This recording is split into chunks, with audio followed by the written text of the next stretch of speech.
Welcome to the 5th National Olympics Committee of Kenya webinar. We've had talks, online talks on nutrition, fitness, mental health, and doping. And today we'll talk about something that...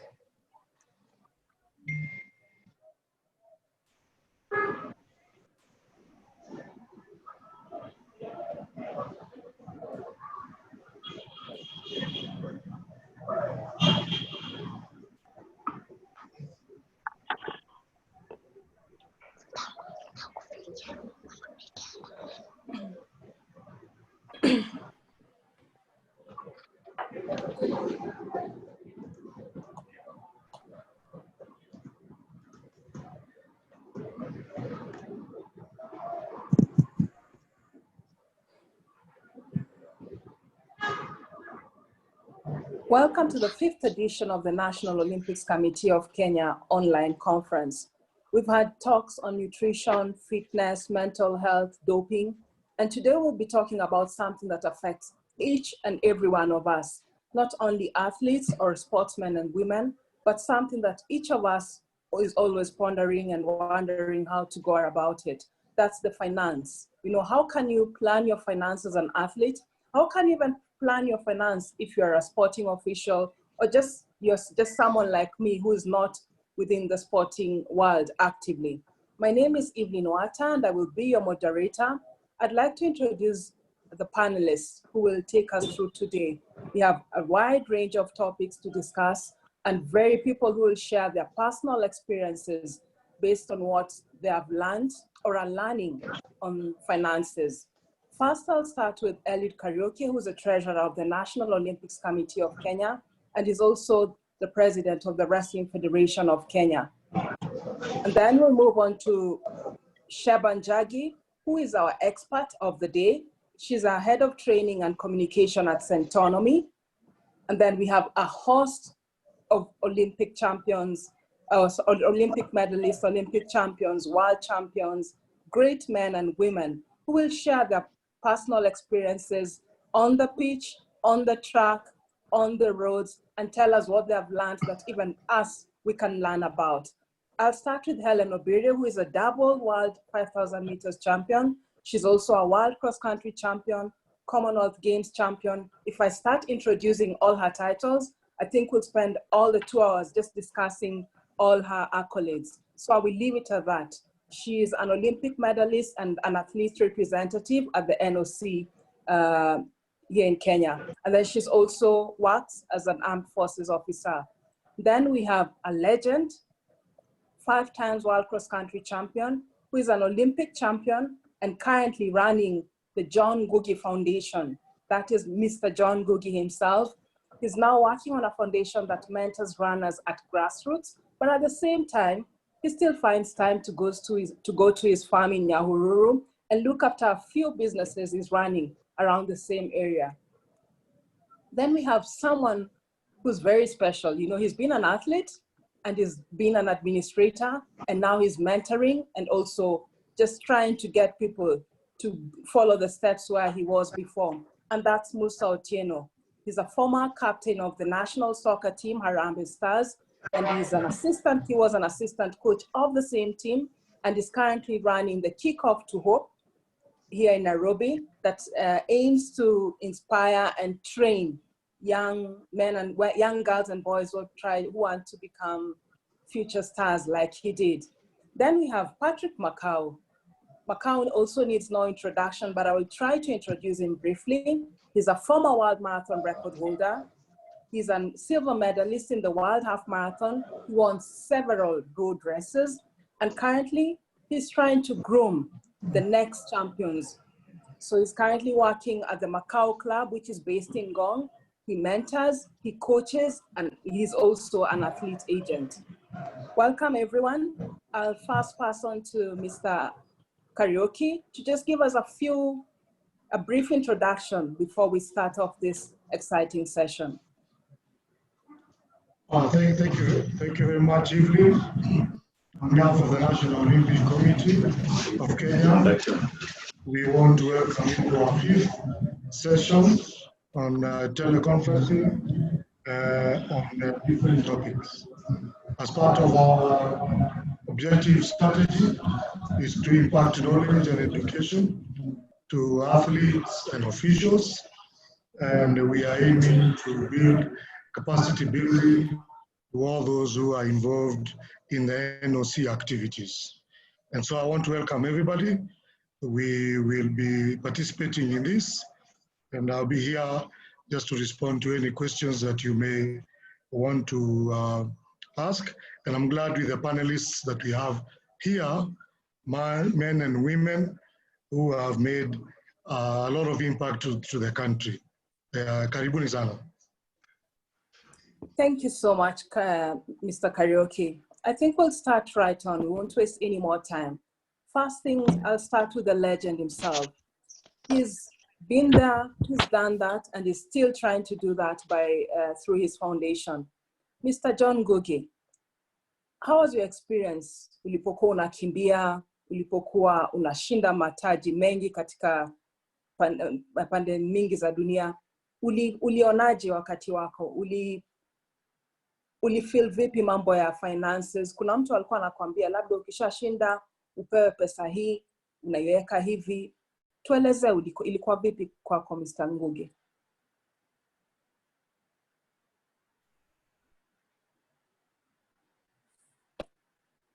Hello Mr. Ngugi, umenisikia? Ninakusikia. Unauliza vile nilikuwa na manage pesa. Yeah. Manage pesa ilikuwa ni ngumu sana kwa vile tukikuwa na mtu anatuongoza vile unaweza tumia pesa yako. Unajua ukikuja kutoka huko, unakuja unaweka pesa bank. Unakuja umeingia kama the wrong business, like kununua magari ya transport, kama ambaye biashara ambaye singefanya kama ni wakati usingefanya wakati nakimbia. Ningefanya wakati nimemaliza kukimbia. Ndio kama ni sasa ningeendelea na mbio yangu. Kama niko na pesa ningesema afadhali ninunue shamba ama ploti kuliko kwenda kufanya biashara nyingine. Unajua sana mkimbiaji ajui biashara, ajui faida na biashara. For example, kama sisi wakimbiaji wale tumekuwa wakimbiaji, ukipata pesa mingi na umetoka from the poor family, kukuja kumanage hiyo pesa inakuwa gumu unless usaidiwe na mtu ambaye anajua accountant anaweza kukuambia pita hii vile unafanya ni mbaya. Ukiona wakimbiaji wengi hapo tunaangukia. Unakuja for example kama mimi wakati nilianza kununua matatu, na unajua matatu ni miaka 2 na kuisha. Na tena mashida mingi, kesi mingi kama ni hiyo kama matatu, nikaenda kwa transport na lori. Na wakati hiyo nawachia my brother na wale wengine, kwa vile watu wanazoea kupata pesa wakati huo, wanatumia hiyo pesa baya sana. Ndio mtu anakuja kurealize kumbe hii ningefanya hivi kumbe singekuwa hivyo. Kwa hivyo ningetaka kuuliza wakimbiaji wale wanakimbia sasa, ni mzuri kuwa na manager ule anakumanage kwa pesa yako. Ile njia unapita hivi anakuambia ukipita hivi mwishowe utakuja hivi. Ndio unaona kama Wakenya wengi, kama wakimbiaji wengi unakuta tulikuwa na pesa imekwisha, lakini sio kupenda kwetu, ni kukosa management. For example, wakati unakimbia unamanagewa na manager wako kutoka pahali unakimbilia, kama ni manager hiyo anakumanage mzuri, lakini wakikupatia pesa urudi Kenya inakuwa ni ngumu sana kumanage hiyo pesa.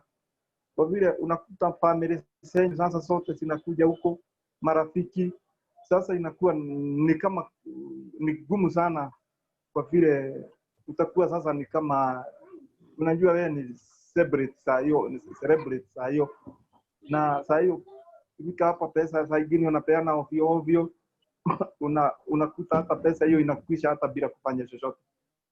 Kitu kingine, wakimbiaji wale wengi wakikosa kwa Mwenyezi Mungu, kimbia kwa Mwenyezi Mungu, unakuta tunakwisha ovyo.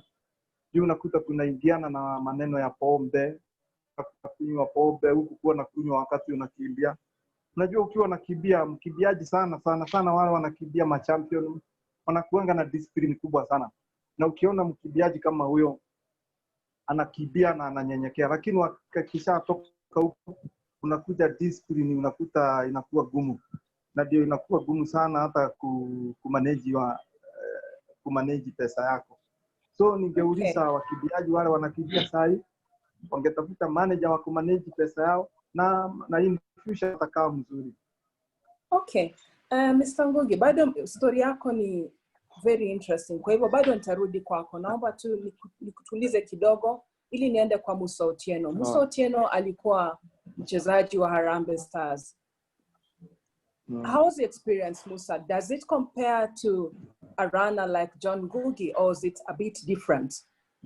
How's your experience when it came to just playing for Harambee Stars locally, and you also played in South Africa? How was it for you?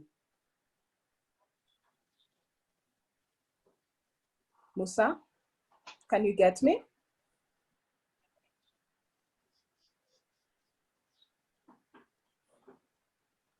Hello, I think Musa's microphone is muted.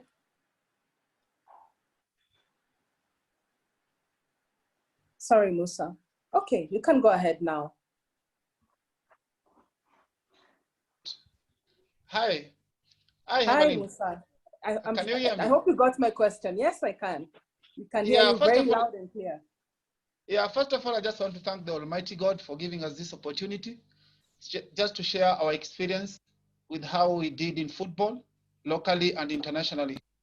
I think the key important thing, first of all, is like just my role model, celebrity called John Ngugi. You know, I used to admire him when he was running. I think the challenge, first of all, locally is how the players are getting the finance issue, because they find that the money which the players are getting is not enough for them to save, even to buy or to invest properly.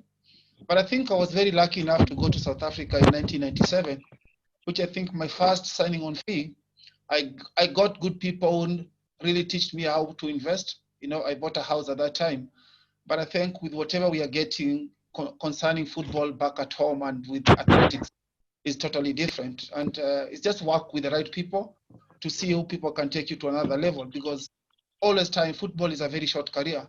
And we find that in Africa, whatever we get, first of all, as our allowances, it's something which I always say that it is a joke. We just need to invest more. Players need to get good salary so that at least when they finish, they can at least survive in their life. And Musa, just to add on something, you know, as an athlete, you probably know how much you're going to earn from every race. Is it the same for a football player? Locally, we're talking about locally. Locally is a bit of a challenge, because I cannot lie to you, Evelyn.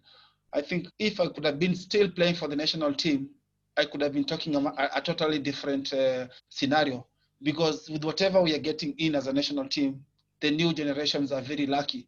Because I remember at our time, we were like getting 3,000 Kenya shillings a month, which for you will stay for the camp for the whole month just to get 100 shillings a day. So mind you, by the time you count that money and you can go and get maybe bought a house or even a plot, it is very difficult. So I think the current crop, which are getting good money, they can invest properly and they can do something just for them to get good managers, the way my legend Ngugi is talking about. Because sometimes with players, we are afraid to get people who can come and help you. Because again, with football is a very short career. So I think that is where we are going wrong. And I'll park you for a while, Musa. Please allow me to do that as we head off to Ngong, where Patrick Makau is. Patrick Makau, as a former world marathon record holder, how was your experience, you know, in terms of planning your finances or just knowing how much you're going to make for every race?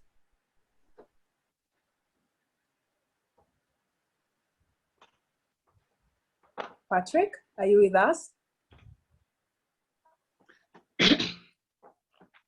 Oh, yeah, the microphone is also muted. Yeah, you are getting me now? Yes, loud and clear. Thank you very much. Actually, I'm saying it has been a very big challenge to athletes and also to coaches. This is due. Most of athletes started running when they are very young, and their mind are so small to manage some finances, especially. Like as we know, this running industry us a lot of money. Yeah. And it's not a joke for a young athletes at high school age to earn millions of money. In this moment, he does not have any idea on how he can do with the money. That's why I urge always good for coaches and other managers to be available when we come up at this time of starting managing athletes. First of all, you should advise them and prepare them on how to handle money, because when they handle, they get this huge sum of money without any knowledge. The money itself will mislead and will destroy the athletes. Why? Because the mind is small. What you do, you will just run for luxury investments, where I Okay, Makau, sorry to interrupt you, Makau. How was your experience, as a runner? Did you get the mentorship, or did someone lead you while you're running and tell you, like, invest here, buy this, or were you just groping in the dark? Were you just moving, not knowing what to do? Actually, for now, I can say I'm very happy, because when I was growing, I had enough mentors, starting with our NOC president, Paul Taragat. I was training with his team, and he was very close to me. And every time I was to do something, I was to consult him. And that's why, as we talk, I involved myself with the real estate management, real estate investment, and also other small investments. And that's why today I can say I benefited from sports. At this time I've retired. Okay. So at least while you're running, you had an idea that you need to save some money, for a rainy day.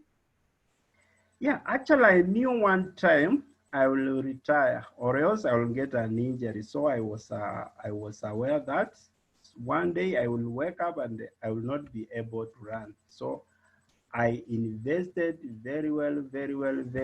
Even up to today, what I get, I still invest. That's lovely. That's very nice, Makau. Obiri, does the same apply for you? You're still actively on the track. You're a double world champion. You've been to the Olympics. Obviously, you know how much you're earning. How is it? Is it easier for you compared to probably Ngugi's time or Makau's time? Hello, Evelyn. Are you getting me? Yes, I am. Go ahead. I think what you need to know for now is that you need to invest well, because you don't know what will happen for you tomorrow. Like now, everything is a standstill. We can't know when I'm going to race. So for me, sometimes we need to get experience from our elite athlete or retired athlete, so that we can learn how to invest well, because sometimes you can get injury, sometimes you can maybe like this time. So for an athlete to invest well is most important thing, so that you cannot depend on one thing maybe in your career. Sometimes you need to invest like you are doing a business or real estate. So during this time, maybe you can just work hard, maybe you can do farming. So for me, it's the most important thing to invest well, part of sports. And Obiri, at this time, probably you'd be somewhere across the world preparing for a race or just planning for your next race. But now you're in Nairobi, you don't know when your next race will be. How has this period, during this pandemic period, how's it been for you? How has it impacted you as a top athlete? It's a very, very tough season for me, because right now I can't train. I can't do my daily activities because I don't know when I'm going to compete. So I'm lucky. I've invested a little money. I've invested from sports to do like farming. For now, I'm doing my daily activities I'm running my, let me see, like business, like farming. So in part of my training or racing, I'm doing part of daily, at least something can give me daily basics so that maybe I can continue training, waiting for my next race. On that note, I'll bring in Sheba. Sheba, you probably picked out the different issues athletes have gone through, during their short careers or long careers. There's the issue of the money is too little, like for instance in football, or the money is too much, but I don't know what to do with it because I'm too young, or the money is just not enough. How do you go about this as a financial expert when you're advising a team like this? Great. Thank you so much, Evelyn, and it's a pleasure being here. My name is Sheba Njagi from Centonomy, and it's been very interesting just listening to all the stories from our veterans and also our athletes right now. And a couple of things have stood out for me. One of the things I'd like to remind all of us, and even all the athletes and sportsmen and women that are listening and watching us today, first of all, the wealth creation mindset is something we need to start applying in our lives from the get-go. Always remember, why do you work, or why have you chosen your passion, to be able to play your favorite sport, right? Or to be an athlete.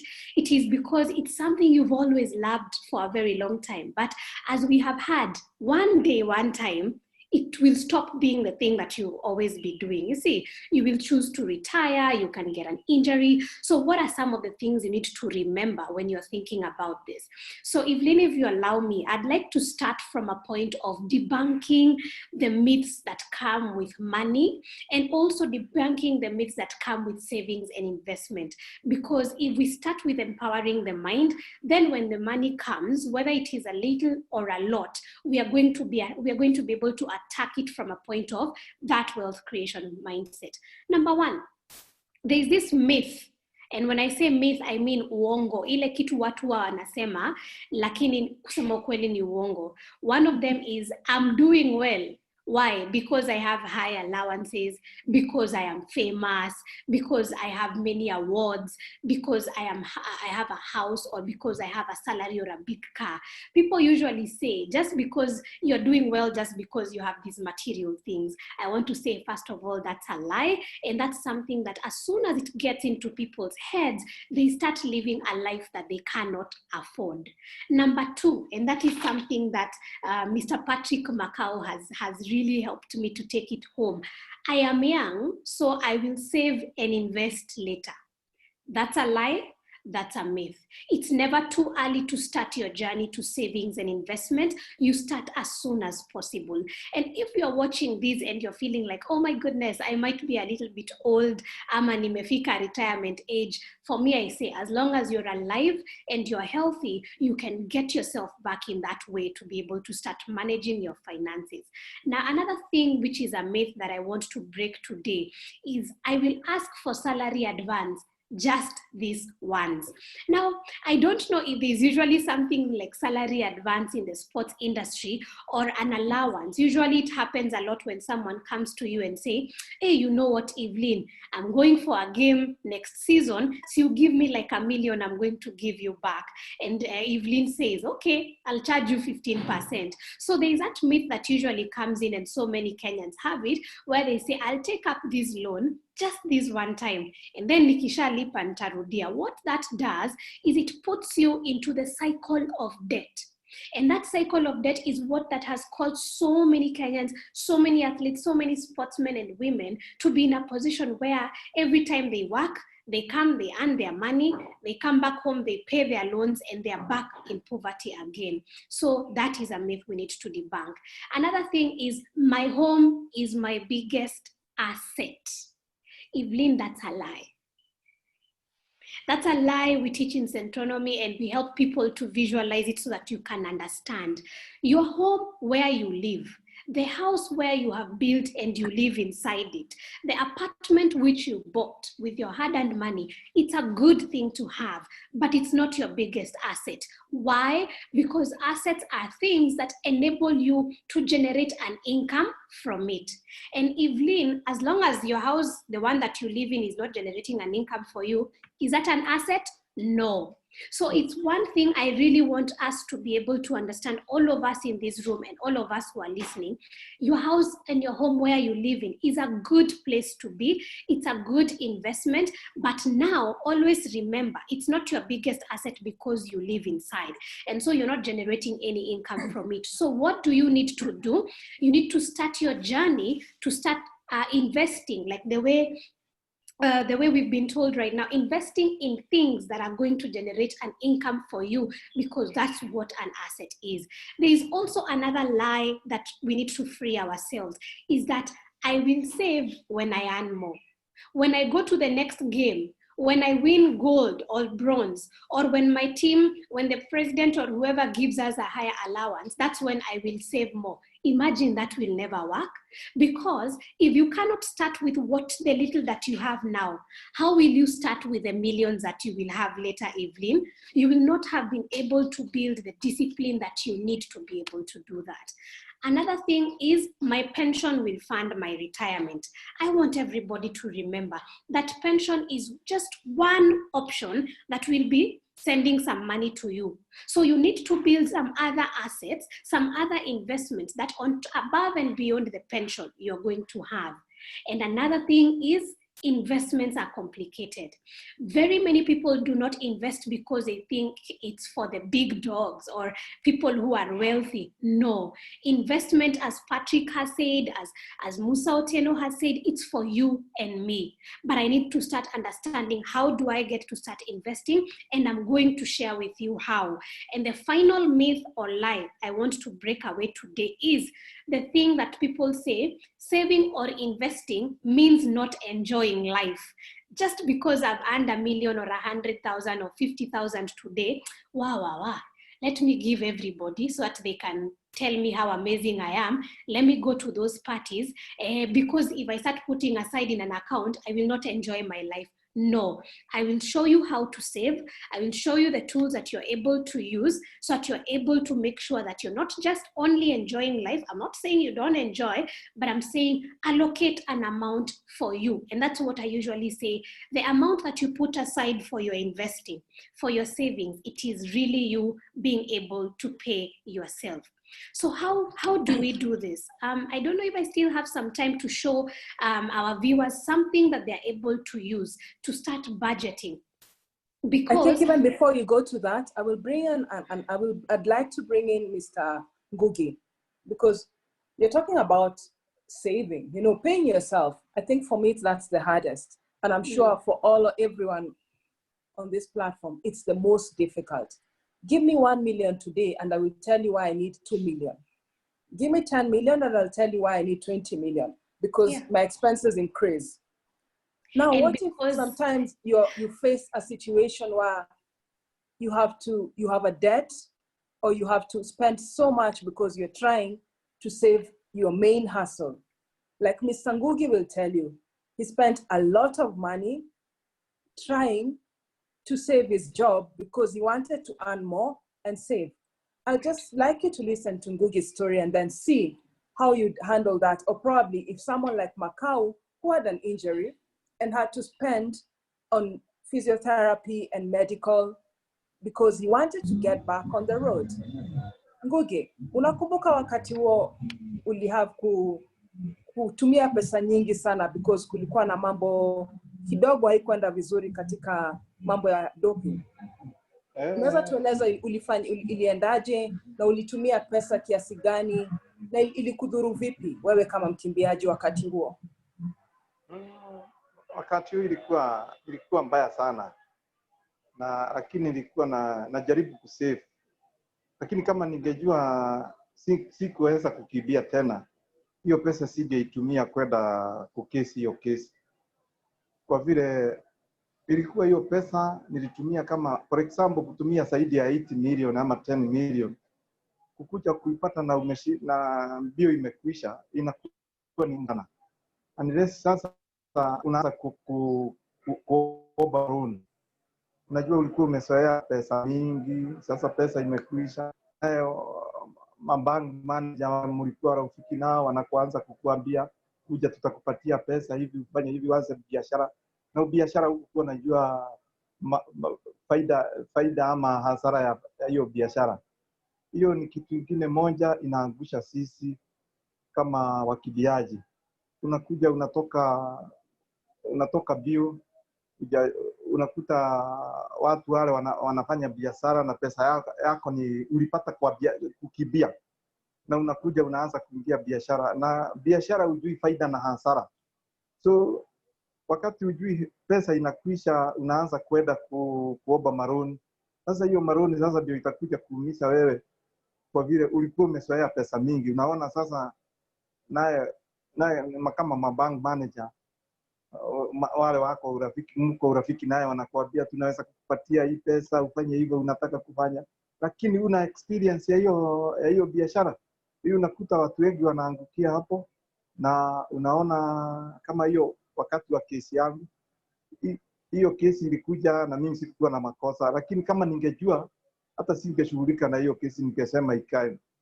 Lakini nilikuwa nafikiria nitakuja kukimbia tena, nitakuja kukuja world record. Nilikuwa natarajia kukuja world record ya 10,000 meter. Unajua nilimisi hiyo 10,000 hiyo record na 3 seconds. Na wakati nakuja kwenda kujipepea again, nikakuta sasa nimepata hiyo maneno. Sasa nilikuwa napigana na hiyo ndio niweze kurudi kwa hiyo. Ndio niweze kama nitafuja rekodi nipate pesa mingi. Lakini kawa ni ngumu kurudi kwa bio tena, na sasa nikaanza kuiba hivi ni kwa biashara ni nini. Unaona maisha inakuwa baya. Isipokuwa ile kitu kidogo nilikuwa nimesave, kanunua kashamba. Hiyo unakuta maisha inakuwa ngumu sana vile mtu wako anatarajia. Hiyo ningetaka kuambia wakibiaji wale wakikimbia wajue iko kesho. Watoto sana hao huko unapata watoto wanakuwa wakubwa, wanaanza kwenda secondary, tena wana nini pesa. Inakuwa ni ngumu sana. Na Mr. Ngugi, nikitaka kuna watazamaji wengi ambao hata hawajui kesi yako. Wengine wanajua tu jina yako. Kwa ufupi, unaweza tueleza tu nini iliendelea? Nini ilifanya ukapoteza pesa wakati huo? Kwa ufupi sana ili watu waweze kujua ni nini unaongelea juu. Ilikuwa doping, maneno ya doping, na inaona kama ilikuwa siasa, politics ya my manager na manager mwingine wakakosana. Sasa nafikiri walikuwa napigana. Sasa ikawa sasa ndio wanaanza maneno ya doping kama vile, na mimi sikukuwa najua hiyo maneno ya doping. Ndio wakakuja mpaka nyumbani, wakakuta hiyo wasugu, wakakuta mimi, wakaniambia tunataka test. Nikawaambia do you think I am breaking world record here in Nyahururu? Nikawaambia go away from my place, which ni international cross country, I will be there.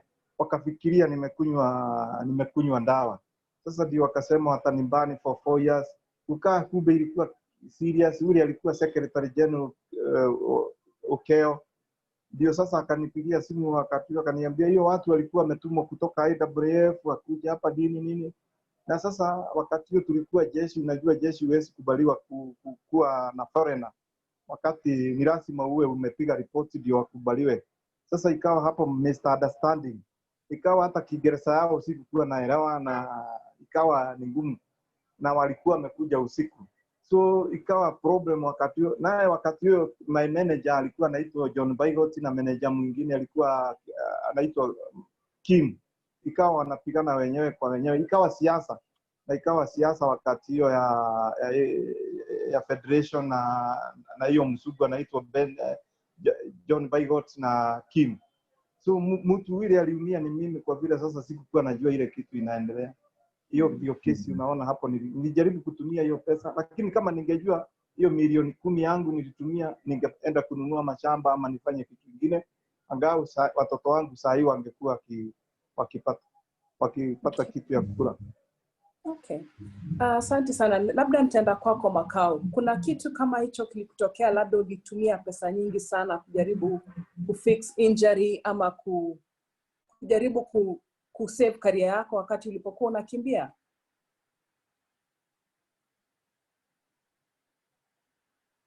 To me, when I came to get an injury, actually, I thought it's a joke, and I had to talk and discuss with my manager on how I can get the treatment, and we concluded that we could see a doctor from Germany, who is Dr. Muller. It's a big doctor, and mostly for German football team. And we went there and we saw him, and he fixed the injury, which for about 5-6 months he fixed the injury, and I got to track again, and I started running without knowing. Sometimes injury, it's a sign of early retirement, and without knowing. So I started running again, and after 2 years, the injury reoccurred again, and from there, I started treating the injury again. So I treated for 2-3 years until I came to realize that I'm utilizing and I'm wasting a lot of money. And it was a matter of my mind to accept that I have an injury and it is not getting well. So it's a matter of to accept and continue with the life. And that's why at the end of the day, I came and talked to my manager, and we decided that I can stop running and I can have early retirement. Yeah. Great. Thank you so much, Makau and Ngugi. Sheba, I'm sure you got that. That is where I think most of us lie. I might not have an injury, I might not have a case on my back, but then I still have some money I have to sink, which you in financial terms call debt, because it's not saving me. So I have to incur debt or spend money that I have to save my career. How do I handle this? How do I tackle that? And how do I come out once I've spent 1 million shillings, which was my last paycheck? Great. Thank you so much for that question. I would have wanted to start with the budgeting aspect before we even get to the debt, because debt or how to work with debt or how to tackle debt is very inspired by how you budget your money. So if you allow me, there's something I'd like to share with everybody today. And even before I get started with that, there's something that Patrick has said that is very, very important. And I will also continue to remember even post this session, that it will reach a point in your life, no matter what is going on, that you will have to accept, I made a mistake. But just because I made a mistake, it doesn't mean that now nikae tu hivyo ningoje vitu ziendele. I will have to ask myself, okay, maybe I lost some money in that case. Maybe I lost some money through that medication or that Medicare process. But Mr. Makau had to ask himself, what can I do to make sure that I continue with my life? Because I also have kids, grandkids, and I feel and a whole legacy waiting for me. And that's why I want to encourage everyone. There is no giving up, because if we even think about what COVID is doing to very many of us, some of us are being forced to take pay cuts. Some of us have lost our jobs. Some of us are not even playing, you see, as what we are running. But that doesn't mean we stop. That just means we ask ourselves, what else can I do to make sure I take care of things? Now, when you're out there doing your working on your career, running, playing soccer, doing all these things, the thing is you're working and doing all this so that you're able to earn something, so that you're able to take care of your expenses in your life. And that's why I ask, how much of what you work so hard for is actually yours? Do you know how much of what you work so hard for is actually yours? The thing is, very many of us do not know what is actually yours, because what is mine? As soon as money comes in, the fact is money has to be spent. They say chop their money, because you have to pay rent if you're not living in your own house. You have to pay fuel, transport, all this food, groceries, school fees, all these things. That is money you earned, but it has gone to other people's factories. But what remains in your factory? Because what remains in your factory is what you can take and put it aside and invest it or save it. And so I'd like to show you how you're able to make sure that what you work so hard for remains. Because the challenge is, some of us, we work so hard, we earn some money, but the challenge is we continue paying all the other factories and forget ourselves. One of the things I want to share with us today is, and I want to challenge everybody who is listening, as soon as money comes, the first person maybe I should ask Evelyn or the people who are here, as soon as money comes, even maybe Mr. Musa Otieno, let me ask you, as soon as money comes, who is the first factory that takes it first? Yes? You can be unmuted. I can't hear you. As soon as money comes in, who is the first person who is paid? I think for me, first of all, is the 10% which goes to God. Good job. And then second, it goes to me. And then the budget comes in. And maybe KRA, Cindy, because usually what happens is for Musa Otieno, he pays the 10%. The thing is, when whatever comes to Caesar, it has to be paid. So Caesar takes it, that is KRA. And then I like what you've said, Mr. Musa. You've said the next person in line is you. So it means there's a certain account separate from the one that you're earning from that takes the money that you have allocated for your savings. Now, the challenge is, what usually happens is, what happens for very many of us is you pay your 10%, God willing, KRA takes their money, right? If you are aligned to KRA, and then the next person, you go to pay rent, you buy fuel, you buy shopping, you go entertainment, you send money at home. By the time inabaki yako mwenyewe, imeisha. So what even Mr. Musa Otieno's example is challenging us to do is we need to put ourselves first. All right? You pay your 10% if you usually pay. You pay your tax if you usually pay. Then the next person is you make sure a certain percentage or the amount that you have decided goes to your savings account. Halafu au wengine unawalipa based on your lifestyle. If you forget yourself, you will realize there is no more money remaining. And that's why many people have very few savings accounts. And then another thing I want you to do is I want you to categorize your expenses. Sometimes people don't realize it, and that's why they say, Mimi, I don't have enough money. Money comes in and goes quickly because we spend too much. So the first thing you need to do is go and look today, even this evening and tomorrow. You break down all your expenses, and I want you to categorize them into 3. Essential expenses, those that are important but not essential. That means, category B means, those are important things to pay, but you can live without them, especially if you are on an agenda. Let's say your agenda is to pay debt, or your agenda is to build an emergency fund, like very many of us are doing right now because of COVID. It means there are certain things that you've been spending on that are important, but you will not die without them. So which are they? And then there is everything else that you know, and now you spend on them, but honestly, you really don't need them. So you will then have a budget. And this is how a sample budget looks like. Can you all see it? I want to share this sample budget for all of you to look at it. And for everybody who has attended this session on Zoom, I'm going to make sure that you receive it as well. In your budget, what it does, it notices how much you're earning. This is where we have the cash inflow. What is coming in every month. Please note every month, and you can split it. I know many of you earn depending on how you run, or depending on how you play and how money comes in, sometimes from business and all that. It's okay. What you do is you look at your average and then you divide it by 12.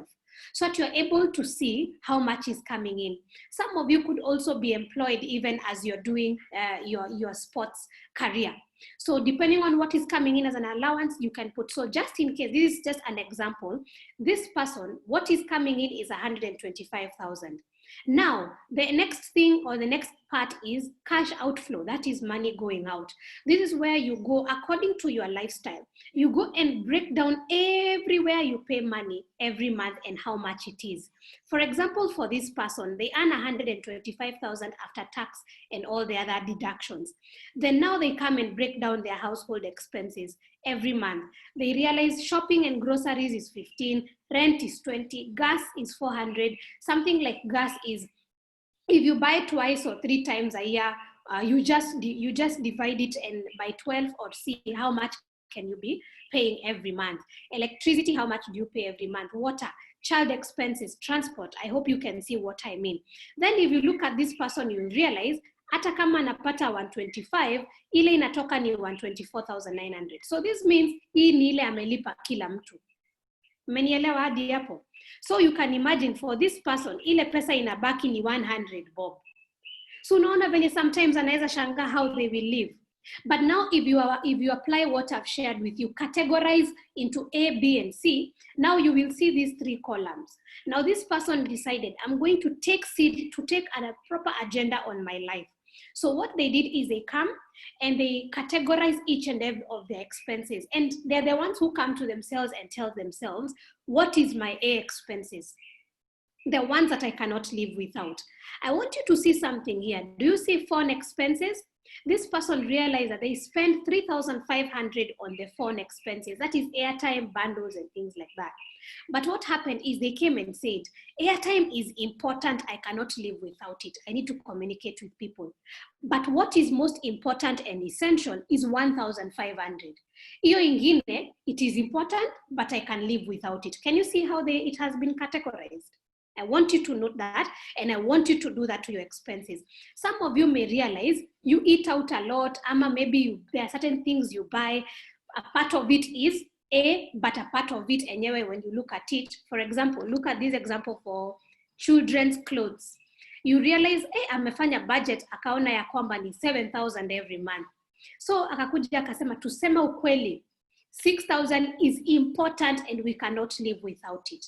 But the other extra 1,000, we really don't need to spend on it. It's a C expense, but we spend on it anyway. When you do this exercise, this is where you will start seeing some opportunity. Can you see here at the bottom? What you will see is what is important. That is A, important, essential, they cannot live without, is actually 76,700. What is important but is not essential, that they can live without wakijiskuma, is 27,700.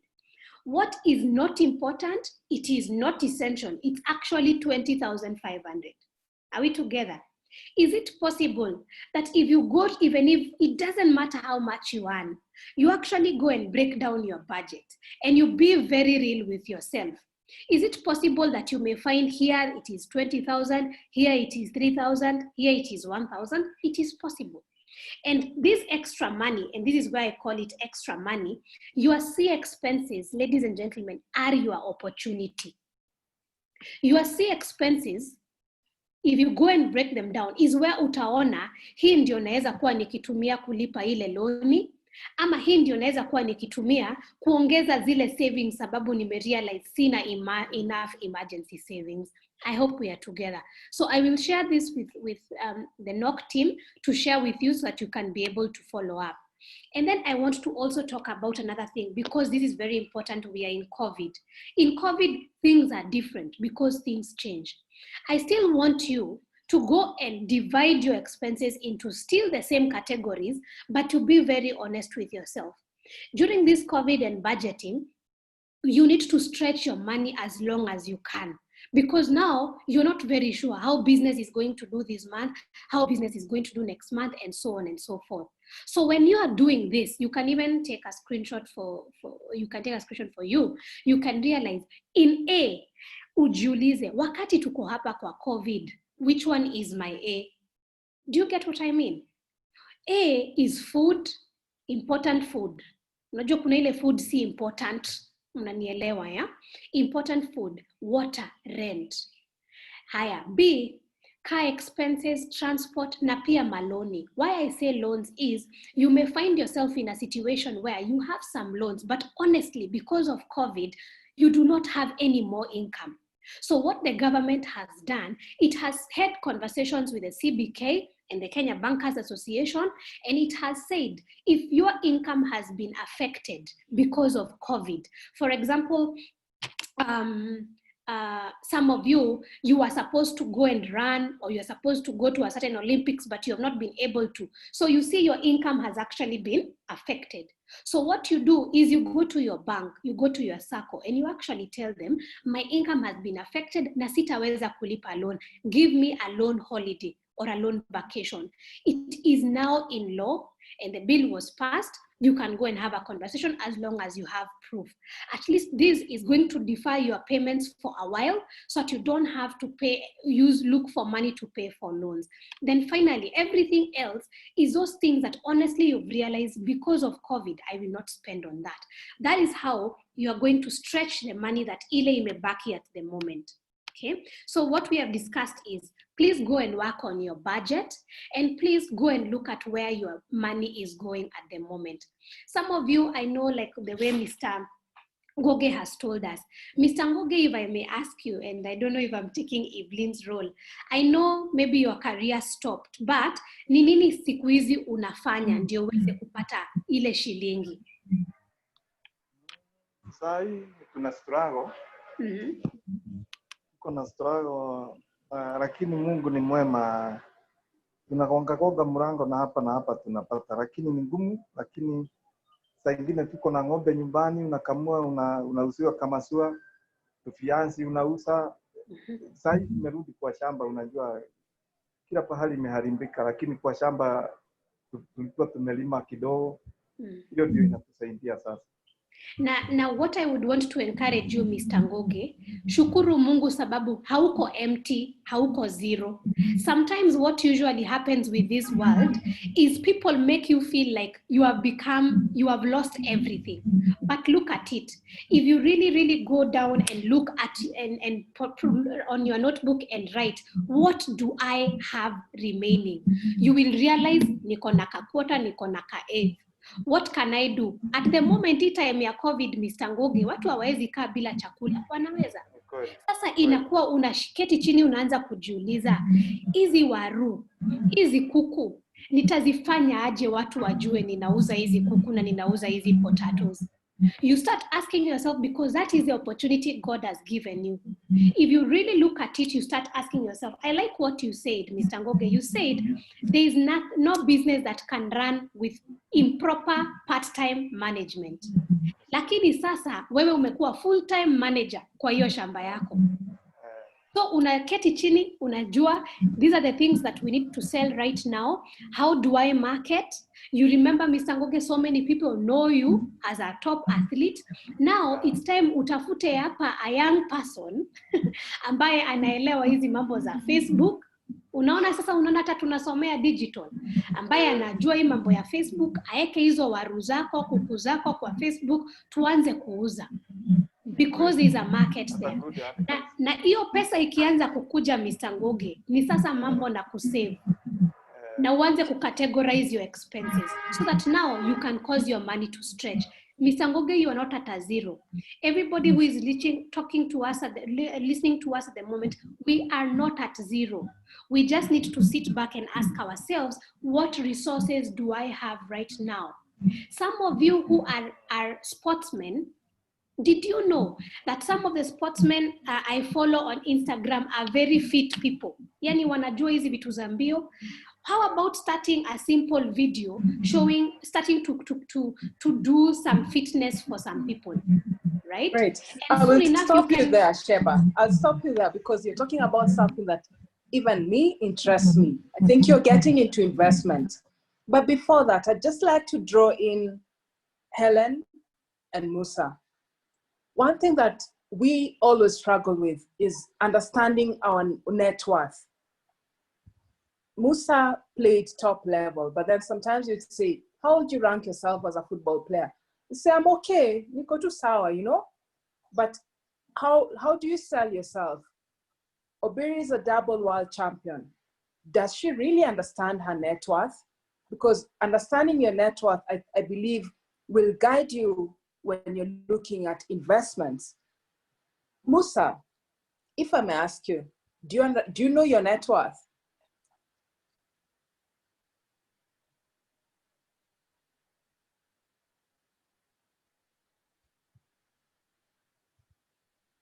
Hello, Musa, can you hear me? Can you hear me? Yes, I can. Go ahead, Yeah, please. I think first of all, yeah, and I'm having a question for Sheba, but I think if I can just maybe just answer you. You can see that I'm on Facebook, I'm on Instagram with the activities that you are doing. I think Facebook has come in as a platform for us to market ourselves with the friendship which you're having. So a lot of my sessions, I'm having friends who I'm together with them kwa account yangu. So I'm trying to communicate with them through the Facebook, through Instagram, through Twitter, with whatever activity I'm doing. I think that is a platform which I'm trying to sell the project which you are doing. Sometimes it's too expensive for us to phone people. But again, with the network which I'm having and the friends, I'm trying to use it as much as I can.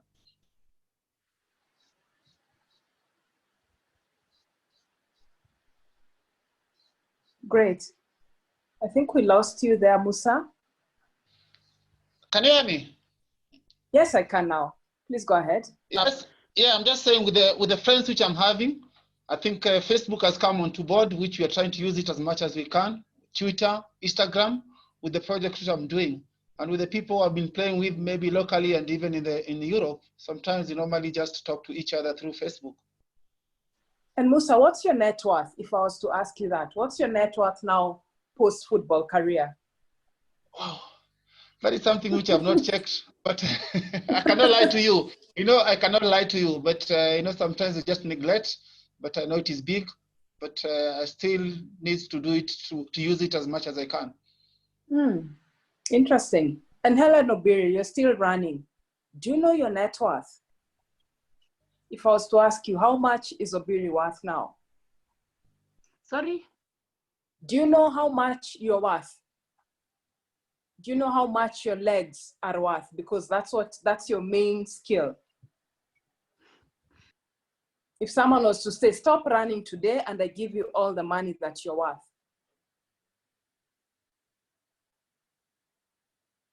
Hello, thanks, Evelyn. For now, I cannot say that I know well, but sometimes unajaribu kusema, like for now, siwezi nikajua hatima yangu ya kesho kwa mbio. So if you give me money haitakuwa enough for me. So kama utanipatia bado nitasema I need more. So for me, invest what you have, the little you have, to invest well so that you can just say like tomorrow, kama hakuna mbio, I have this and this. So kama nitaacha mbio saa hii, niko na nini nitasema at least nilikimbia ama nilifanya hivi na hivi. So kwenye nisema in part of kama sio mbio, kuna ambao nitafanya like I do farming, so hiyo itanipatia at least something to eat. Kama hakuna na kama ningetaka kukuanika kwa duka nikuuze saizi, nitakuwekea pesa ngapi hapo juu ama hapo chini? Nitasema huo ni wa 10 million ama 20 million ama 30 million. Unaelewa watu yako? Siwezi nikaelewa sababu if you give me 100 million niache career. Siwezi nikajua maybe from next year nitakuwa na more than 100 million. So I cannot say I'm worth this money. Sheba, I think that's something we struggle with. How do I know my net worth if I'm to park my game today? Do you have a solution for this, or how can I go about this? So first of all, I want to explain what net worth means. When you're asked or when you hear so-and-so is worth 10 million shillings, so-and-so is 1 million, so-and is 50 shillings, what does that mean? Net worth means what is the difference between your assets and your loans. Okay? Yani inamaanisha, ukitaka kujua kama venye sasa you've asked Hellen, ni kama ni mali kwa duka, wewe ni worth pesa ngapi? Unaangalia zile vitu maloni uko nazo, pia unaangalia zile assets uko nazo, you do the subtraction. That's the only way you are able to know what your balance, what your net worth is. So what your net worth is assets what you own, or the investments that you currently own, and what is their value. So in case you are out there and you have certain investments, I've had people talking about a plot somewhere, land somewhere, a house somewhere. This is not including the house you live in. These are the ones that are giving you money. You need to go and find out, or you have some cash somewhere in a savings account, in M-Pesa, in a money market fund. You need to go and find out what in total they are. You also look at all the debts that you have, right? There are two types of loans or two types of debts. The loans that you take for investing and the loans that you take for personal things, to buy your own personal things, like buying a phone, a sofa set, and things like that. So when you do the deduction, that's when you are able to say, I am worth Kenya shillings X. So let me give an example. Here is an example. I hope you can see it clearly. This person wanted to find out what they are worth. That question you are asking. So what they needed to do is, number one, in the asset question, their section, there are two types of assets: liquid assets and fixed assets. Liquid assets are those assets that you have, or those investments that you have that can easily be converted into cash, that are in the form of cash or can easily be converted into cash. They're in a place where if you need them, you can access them within less than a year. So for example, if you have money in a SACCO, savings in a SACCO, this person has savings in a SACCO of 200,000. They have savings in an account for 50,000. They also have invested in a treasury bill of 100. So these are the liquid assets because they can easily be converted into cash. And in total, they are 350,000. They also went and looked at the fixed assets that they own. So even you will go and look at the fixed asset that you own. These are assets you have invested in that take a little bit of time before you convert into cash. For example, land. We all know that land, kabla uyuze, it takes a lot of time. So land is a fixed asset. A house that you have sold or you're planning to sell or you are renting out to someone is also a fixed asset. So what you do here is you come and write the value, not the price, the value of those assets. If you have a pension, you call those people of pension, your pension fund scheme, and you ask them, how much is my pension worth? So this person, their pension is worth 350. What it means is, you call them and you ask them, ninakuanga nikieka pension yangu, nikiitaka saa hii nitapata pesa ngapi? Huyu akaambiwa 350,000. Kuna watu wanakuanga na policies, zile education policies, savings policies, zile mmechukua na insurance. Unawapigia simu, unawauliza, hiyo policy yangu, nikitaka pesa yangu saa hii, mtanipatia pesa ngapi? Huyu akaambiwa 250,000. There are some people you will be told zero. So you ask them so that you can know what the value is. So for this person, the total fixed asset is $1 million. In total, their asset is liquid assets plus fixed asset. You find it's 1.35 million. This person also has what we call liabilities, yani maloni. And as I've said, there are two types of loans. The loans that you've taken for investment, for example, if you took a loan to buy land because you want to invest in that land, that's an investment loan. So you put the amount that is remaining, not the amount you borrowed the bank or the SACCO, but the amount that is outstanding. So that's what is here. Huyu alichukua loan to buy land and amebakisha kulipa 100,000. They also took a personal loan where they bought a car, maybe for themselves or for their children, na amebakisha kulipa 250,000. Remember, for loans, you indicate the outstanding amount. So this person, in total, the loans that they have is 350. Kwa hivyo kama wewe uko na loan, personal loan ya Kamau, you owe Kamau, you owe M-Pesa, M-Shwari, whatever, you write all of them down and those are personal loans. So if we wanted to find out how much this person is worth, is you subtract their net, their total liabilities or their total loans, zile loans zao zote una subtract from the value of their assets. Na unapata 1.35 minus the loans is equals to what they are worth. So this person is actually worth 1 million shillings. Let's look at this other person. This other person did the same example I've given you, and they end up finding that what they mainly have is liquid assets. Mainly, most of the things they have is in form of cash in a savings account, cash in a circle, and also in a bill. In total, they have liquid assets, but this person has not invested in any fixed assets. Hana land, hana hizo vitu zote. Kwa hivyo, na pia amesema, mimi niko mzuri sana, sina loans. Na by the way, kutokuchukua loans haimaanishi wewe ni mzuri sana. It just means you need to use loans well. So this person, what they only have is 350,000. So if they wanted to know what their worth, non-upper net assets, you come and say 350,000 minus the loans, which is 0, which is equals to 350,000. So that is how you get to calculate your net worth. And once you know your net worth, you are able to start knowing where to invest your money. Will you realize that you're very cash heavy? So if you realize you're very cash heavy, then you can start deciding, I think it's time for me to invest in longer term investments that can help me to gain more. Because the problem is, if you're very cash heavy, ama you only have invested in liquid assets, it means that money is really not working very hard for you. Long-term assets are the ones that go and end up working at a long term for you. So if you want to calculate your net worth, that's how you do it. I think it's something very important. The reason why I asked Obiri and Musa this is because as an athlete, it's important to know your self-worth, because most of the time athletes confuse their net worth with their successes on the field. But what matters is the investment they have. What does the success from the field, from the track, from the road bought them or brought to them that they can be able to count as gains for them? That's why I asked them.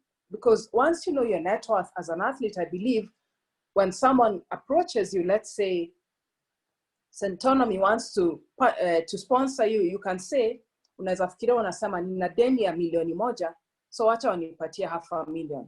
Then you can be able to, plan your earnings or even your expected earnings. That's why I think it's important, and I think it will draw in the aspect of investment. Now, once you know you've budgeted, you know your net worth, you know your expenses, where most of your money goes. Like for us ladies, it's always katop, kabiatu. That's where most of your money goes. How do I invest once I've paid myself? I've managed to pay myself $2,000 this month. What are the investment options for me or for athletes like people like Musa, Ngugi, who's still looking to invest? Sheba. Great. First, before you even start thinking about investing, the very first thing we say is look at your debt first. If you have debt, you remember we did the exercise of budgeting, right? And we've done the A, B, C. And maybe you've been able to realize, hey, I have some C expenses. Kwa hivyo hiyo pesa sitakuwa nikipeleka hapo. The very first thing to start on your wealth creation journey is actually to pay down debt. Because it is very difficult for you to start investing wakati uko na mzigo ya maloni kwa mgongo yako. So the very first thing on your wealth creation journey is to look at the loans that you have and you start paying down the debt. You can even say, in the next 1 year, I'm going to be on Project Lipa Madeni. Because once you start the journey of Kulipa Madeni, you start freeing up your money that you're going to be able to invest later. But let me answer your question about how to invest. And how do you start your investment journey? The most important thing is to know that there are 3 reasons anyone may want to invest. Only 3 reasons anybody may want to invest. And the first reason is capital preservation. What does this mean? This means you have some money somewhere, and what you've realized is you may need this money in less than a year. Are we together? You may need this money in less than a year, but you don't need it right now. So you may want to go and invest it. And investing means that money is going to work for you to make some more, to gain some interest for you. So it means if it is capital preservation, it is money that you know you will need in less than a year. So if you're investing in anything less than a year, you ask yourself, so where can I put this money? So where the capital preservation tools that exist include a savings account, a good savings account that is giving you a return that is above inflation rate. In this case, in our country, you need to look for an account that is giving you more than at least 6%. At least 6%. Another capital preservation tool is not just a savings account, is also a fixed deposit. It is also money market. I am sure maybe in case you have never heard of it, money market is a place that you can now go and invest your money. You give these people the money, they invest for you, but you can access it anytime that you want. So at least there you can be getting about 7%, 8%. So that's how you know your money is working for you, right? The other reason anyone may want to invest is to generate an income.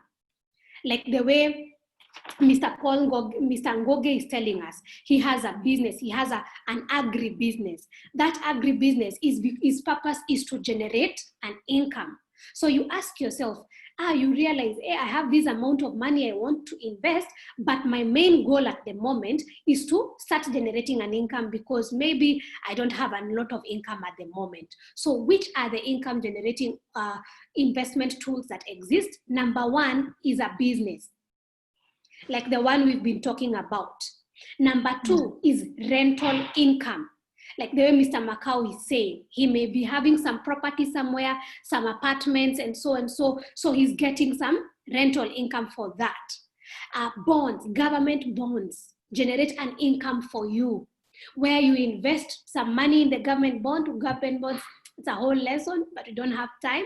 Government bonds means you're investing in the government and they're going to be giving you money or your interest every 6 months. So you know twice a year you will be receiving some interest before the day they will return all your money. Treasury bills also fall here as well. So that is for income generation. The other reason anyone may want to invest, and remember, let me just say this, for income generation, it's medium term, medium risk. Remember, all these things or all these places to invest, they give you the return based on the risk that you're putting in them. Okay, the final reason you may want to invest is capital growth, where you're saying, I have this 10,000 shillings, I have this 5,000, 1 million, whatever amount, but siitaki sahi. In fact, pesa nataka iende grow for a very long time so that I'm able to get most of my results or higher returns. And so you ask yourself, which are the investment tools that exist in capital growth? Number one is shares. Okay, so this thing that usually is said here, shares, ununua tu shares sahi alafu uuze kesho, it's a lie. That is not a good way to invest, because shares means you're investing in someone else's business. You're hoping that their business is going to perform well, so that now they can give you proper returns. As you all know, there is nothing like an easy business. So it means if you're investing in someone else's business, you need to give them time. And that's a risky place to invest, but it also has, I say it's a high risk, high return. It can give you high returns, but you have to go in for the long term. Real estate also falls under capital growth. For any of you who may have had, anyone who has invested in real estate, they're not waiting for quick money. There's nothing like quick money in the real estate. You may start making your money in 5 years, 7 years and above. So that is because you know it's a high risk, high return. Okay, and business as well. There are very many people who get into business to get quick money. There's nothing like quick money. When you get into business, please note that it is just one of the very many investment tools, and that business is a high risk, high return. And this is how they look, this is how they are presented. Okay, when every time you're thinking about investing, you have to be asking yourself, what is the purpose of investing this money? If the purpose is to make a lot of money, it then means you need to have a long-term outlook. Yeah, and if you have a long-term outlook, you're ready for that money to go and work for you above 5 years, then you can invest in shares, you can invest in property. But if you know you need that money in a year or in even 3 years, then you can put in those fixed income tools that I've shared with you, such as bonds. If you know you will need that money in 3 months, 6 months, then that's when you can invest in an account or you can invest in a money market. And this is where you are able to invest. Okay, that's quite interesting, Sheba. And I'd like to just bring in Makau and Musa, who are now retired and are running some sort of outfits which are not really profit-making, but they can be able to earn something small. And I'd like you to listen to their stories and just advise them. I'll start with you, Makau. Kwa sasa hivi, what are you doing since you stopped running? And how are you be able to generate some small income? Yeah, for now, as I said, I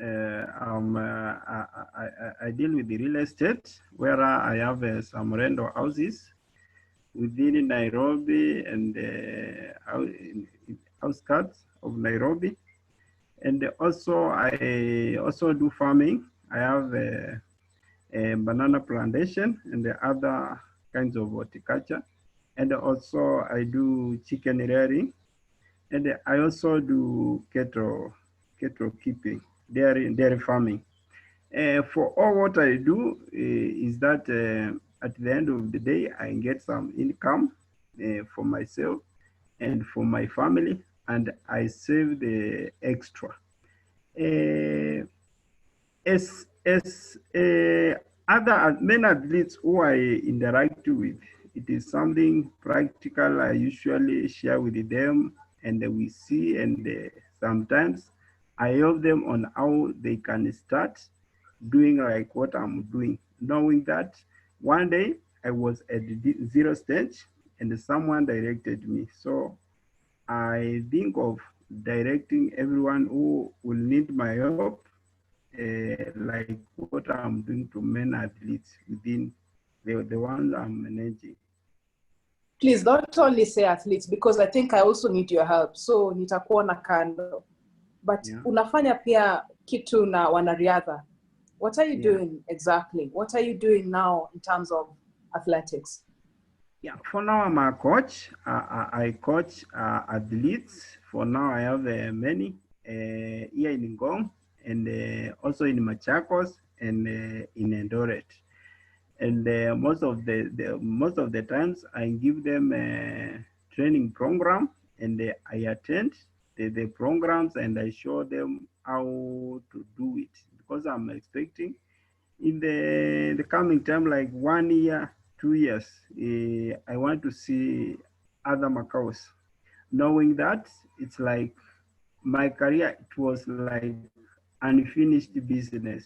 So I want to invest on athletes to see how they can finish my business where I left, knowing that breaking all the record for me, according to the program I did and all this, it is not hard.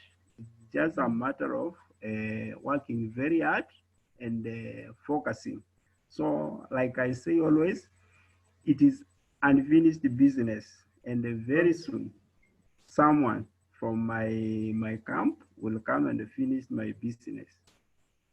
Na ni income generating ama ni passion to invest in your passion? Yeah, to me I can say it's like a passion, because taking care of athletes from zero scratch, it's very expensive, where you need to cater for their needs, where they stay, and all what they eat, their training gears, the training shoes, and all this. So it's like a passion what I'm doing. I'm not thinking of like an investment, nothing like that. Right. As I come to you, Sheba, I'll just also ask Musa just to let us know what he's doing, and then you can advise us whether they're on the right track in terms of investments as retired sportsmen. Musa.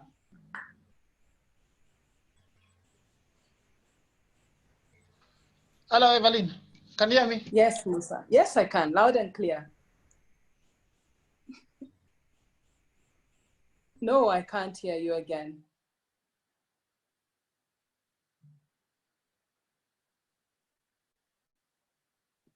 He's muted. Huh? Great. Can you hear me? Yes. Okay, at the moment I'm coaching Yeah, at the moment, first of all, I say thank God. I'm coaching Desta University, and I'm even coaching Rose of Sharon, which is dealing up with the youth. That is income which is coming in. And again, I always say thank God in each and every situation. I'm invested in houses, which I think come the end of the month, I'm getting little, not like the way I was still playing. But I'm having an academy which is called Kick Off to Hope. I'm trying to bring in other new Musa Otienos, McDonald Mariga, Victor Wanyama. This is just my passion, giving back to my community. Kick Off to Hope, you're having some department or partners in the US, in Germany, and in Burundi. Again, we're just using the tool of football to see how we can give hope to the community. It is a free organization. Again, we're getting some friends who comes in and give us some equipments, which will try and give the kids whatever we do. But this one is just a passion for me. I think we're trying to bring in good leaders for tomorrow. There is mentorship, there is football, there is academical environment which is there. And for me, I thank and I'm happy for whatever I'm doing. But at least I'm not so bad compared to the guys who have played football long time ago. And Musa, just to ask you before I hand over to Sheba, what is that one thing that you learned during your playing time? Because, you know, football and athletics are totally different ball games when it comes to Kenya. I know that probably in the rest of the world, if we talk about Messi's net worth, it's 40 billion Kenya shillings. But if I talk Musa Otieno's net worth, I have to whisper. What is the learnings? What are some of the learnings, you know, you took away during your playing time that are probably helping you now? I think first of all, I want to apologize. I didn't hear you properly when you asked that question. You know, I was just talking about the network. But again, you can see that luckily I didn't go out to Europe to play. But more or less with whatever now I'm surviving, I think is what I really got when I was playing in Kenya and in South Africa, first of all, for the last 15 years. But again, back at home, I think that is something which we need to know ourselves, because I think we're still having that category. We are still low there, you know, and in terms of whatever we have invested and whatever is remaining behind, I think we are still low. We can't even talk about our net worth it, because we are ashamed to talk about it, you know. That's why I'm quiet. And most of the local guys who are more or less, they could have been in the stage of Messi and whatever, you know, that is something which is, no, wow. A lot of Kenyan players will stammer to answer that question, you know. People who have played outside, at least they can tell you whatever is happening. But again, I just wanted to ask a question to Sheba. Maybe if I can just go back. Yeah, Sheba. Yes. Go ahead. I think this is a question which I wanted to ask you. Compared to our Kenyan football, with whatever our players are getting, you find that with the saving, which more or less maybe the players are getting from January to November, is always very less for them to stay in December. They can just relax to know that at least they have saved something to all those months which they've been playing. What can these players do with whatever they are getting that less, you know, to come in December where they can rest, not even playing, be engaged in soccer? Because you find that most of our players come to January to December, they are playing, and then in December they don't have a rest because they have not saved enough. At least they can spend into December. How can you help them with whatever little they're getting?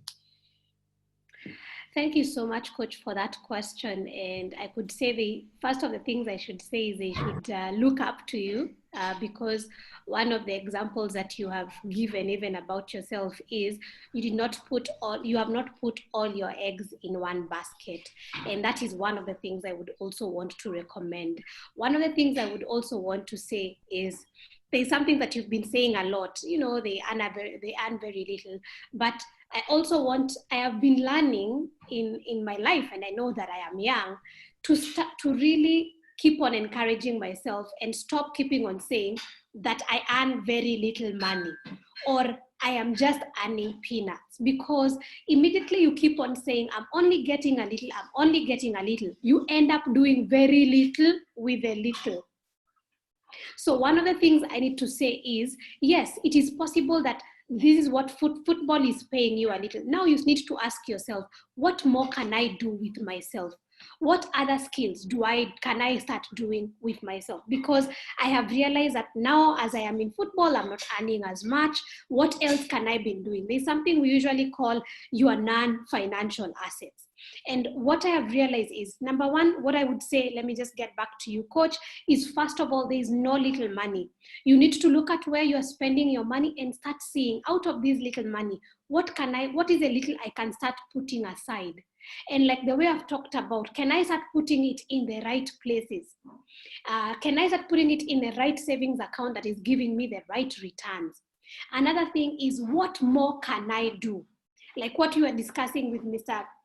Patrick Goge, he still had to ask himself, what else can I do? Do I have a small little plot that I have been saying there's nothing that it can do? And can I start growing some things? Can I do fruit tree planting as I wait, tree seedling planting as I wait for my football career to grow? Do I have a good voice so that I can even be an MC? Like the way our coach is sounding, it sounds like he can eventually be an MC. Like Evelyn, can I see like I can be moderating some events like this and be charging something small? The thing to remind all our people is, you cannot only do one thing. Don't put all your eggs in one basket. Start asking yourself, what more can your skills, your abilities, your experience do, and who can pay for it? And also, with the little that you earn, how can you start putting aside so that now you can start causing that pot to grow. But every time you just say, hapo tunalipangwa tu pesa kidogo, hautawahi fanya chochote na hata hiyo pesa kidogo ambayo unapata. That's what I would say. I hope it makes sense.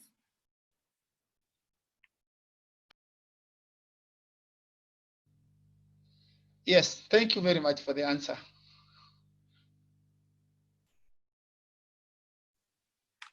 Just before we move on to the next topic, we have a very interesting question, which is something I wanted you to tackle before Musa came in.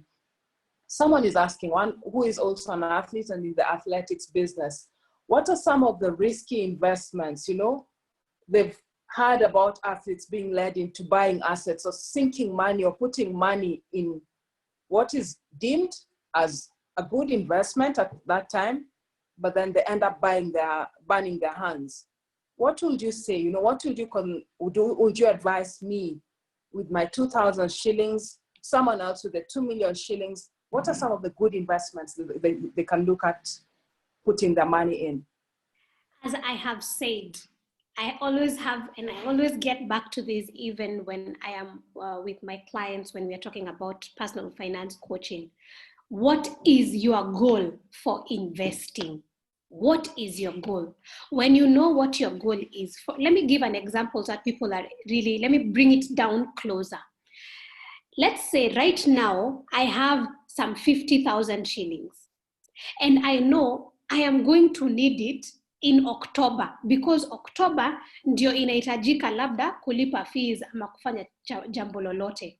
So then I start asking myself, where can I invest? Is there a place I can invest this 50K, but still make sure I get it by October so that I'm able to do that thing?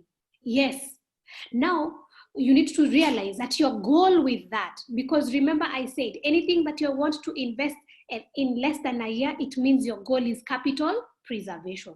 So that's when you need to ask yourself, if because my goal for this 50K is capital preservation, I will need this 50K in October, then I need to invest it in places that will enable me to access it in October.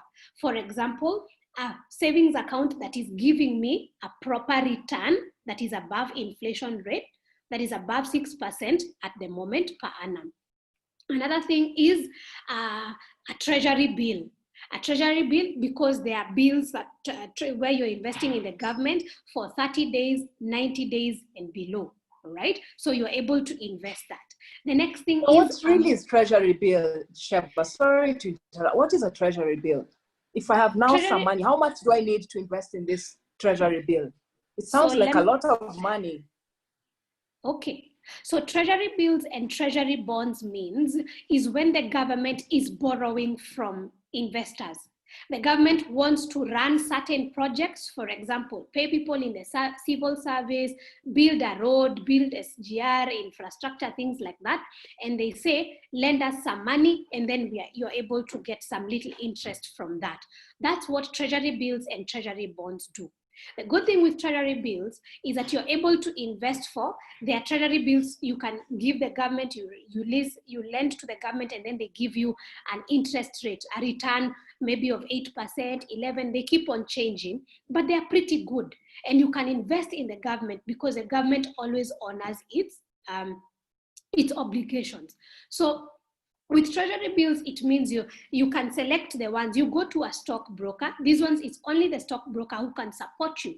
So you go to the Nairobi Stock Exchange or the CMA. Sorry, you go to the CMA website, the Capital Markets Authority website, and see which are the licensed stockbrokers, because you know there are some stockbrokers that are not licensed, but they say they are. So at the website, they have listed all of them. So you can go to them and tell them, hey, usually for Treasury Bills, they require a minimum of you to invest a minimum of 100,000 shillings. And so if you have 100,000 shillings, it means you can invest in a Treasury Bill that is of 30 days, 90 days, or even 365 days. It depends on you and what you want. And you're going to be able to get that rate of return, and you are assured you're going to get it. If it is a Treasury bond, it means you're also investing in the government. It has assured you that every 6 months, we will be giving you an X% interest rate.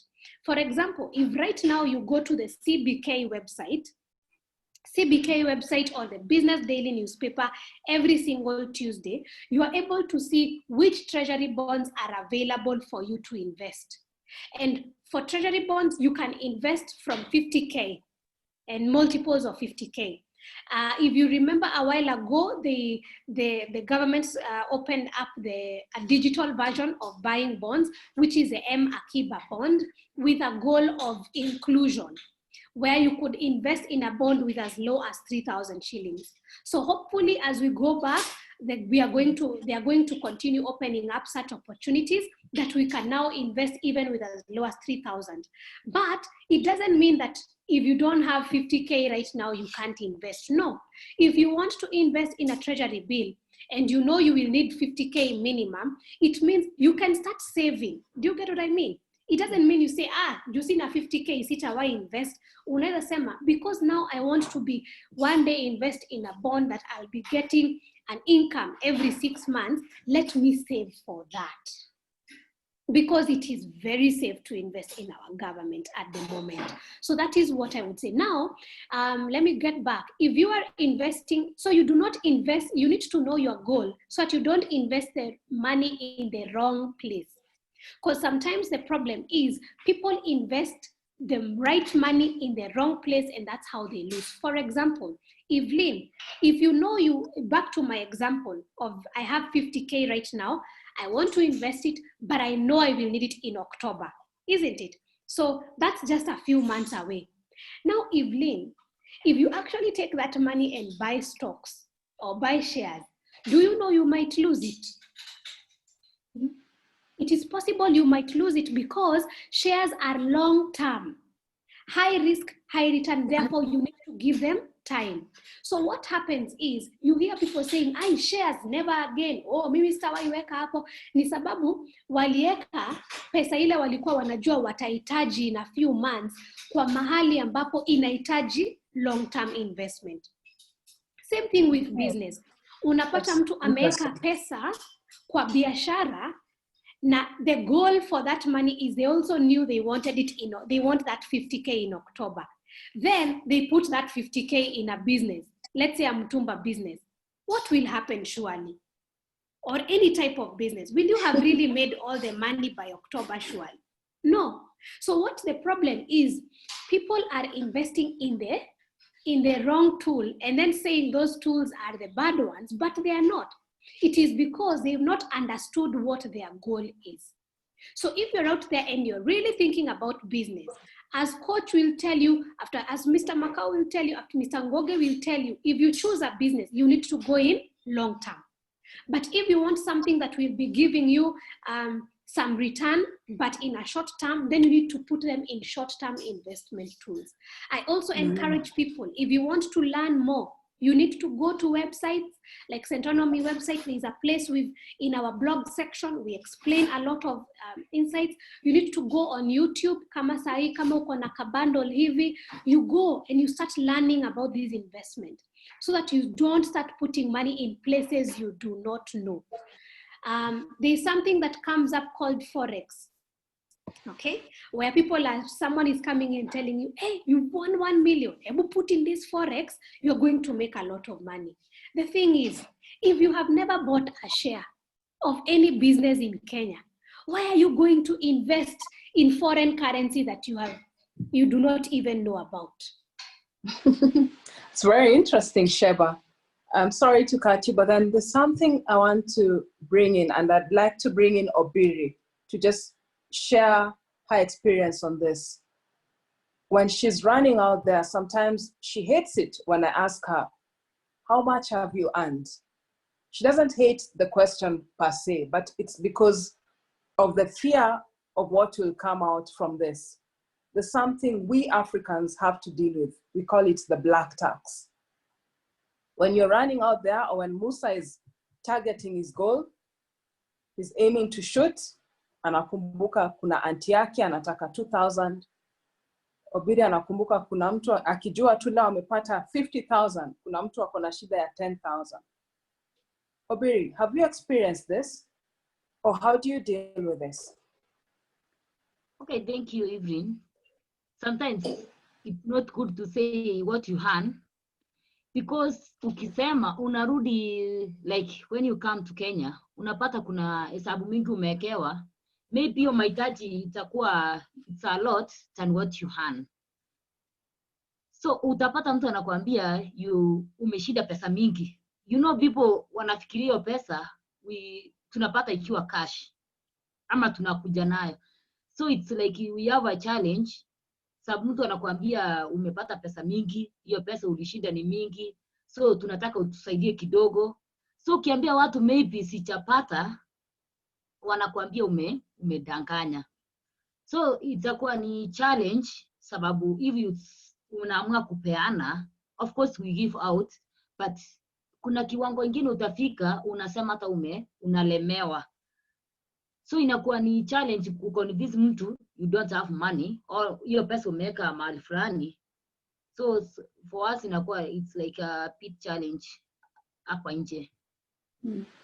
Na Ngugi, bwana Ngugi, ilikuwa hivyo wakati ulipokuwa unakimbia, ama ni kitu tu imeanza juzi? Ilikuwa unakimbia lakini sema community imepanga, huko Nyahururu kuna watu wamepangia pesa yako ama shamba yako?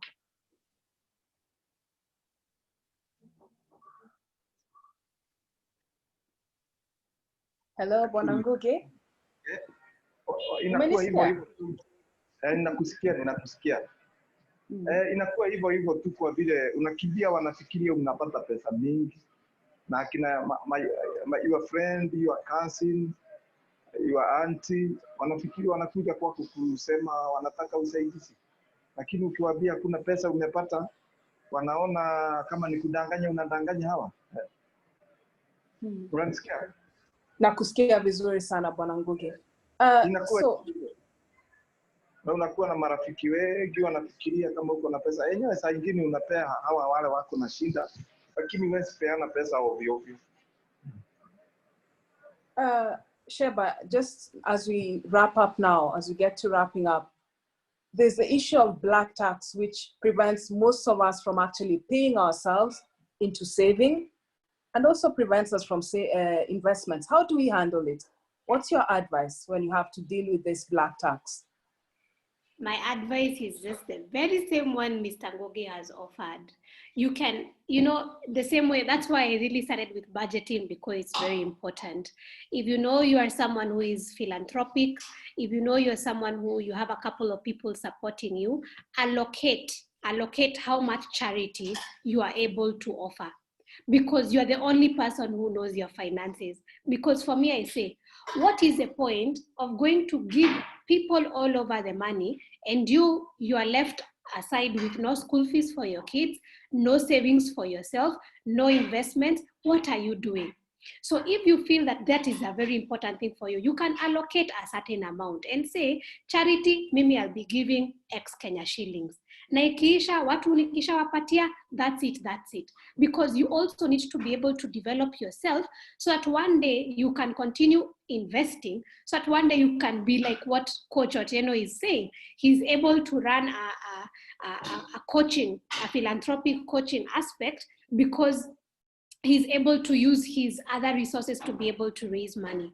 But if you keep on saying, I don't even see, by the way, I don't see the need why everybody needs to shout how much they earn. Can I tell you something? I have a theory, and here is my theory. For me, I follow F1 and things like this.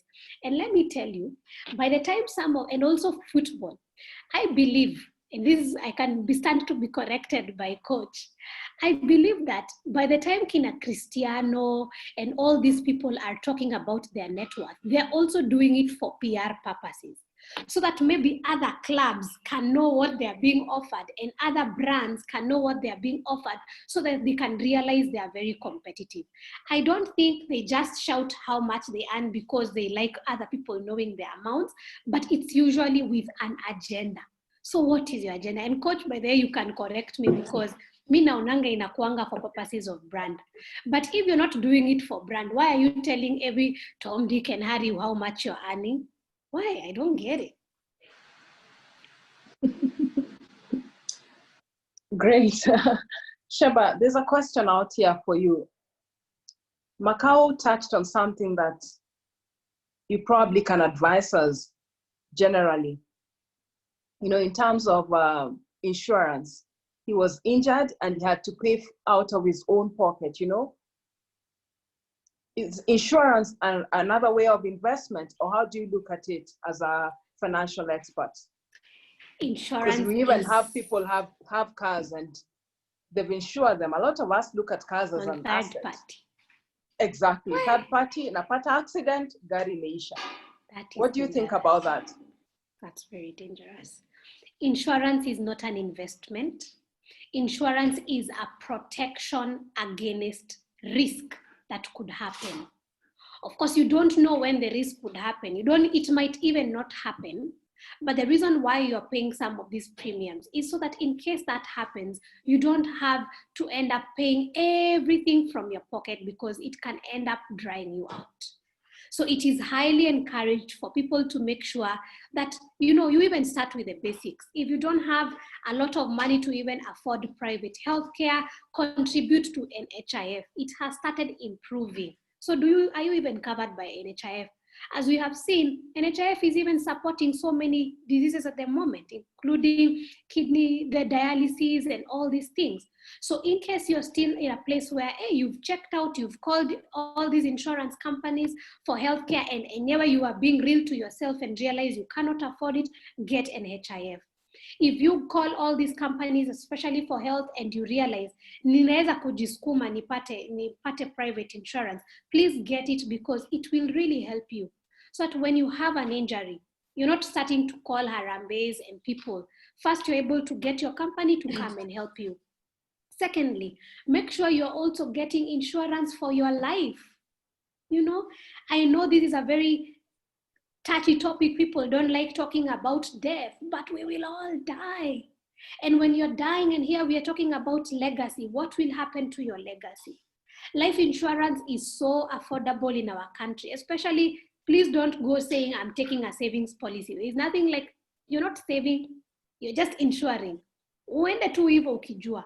So you pay a small fee so that in case anything happens to you, your family is given a small amount. They're able to take care of your funeral. They're able to take care of even some, as they start coming as they are mourning, they're able to get out of there. Car insurance. If you can't pay insurance for your car, please don't drive it. Walk. Survive on your NHIF, survive on your private, because you are risking your life. You're also risking the comfort of your family. Because if that happens, you may go to court in case you're the one who was on the wrong. You may also hurt yourself, and yet now you only covered for the other third party. You see, so get insurance, but don't take insurance for as an investment.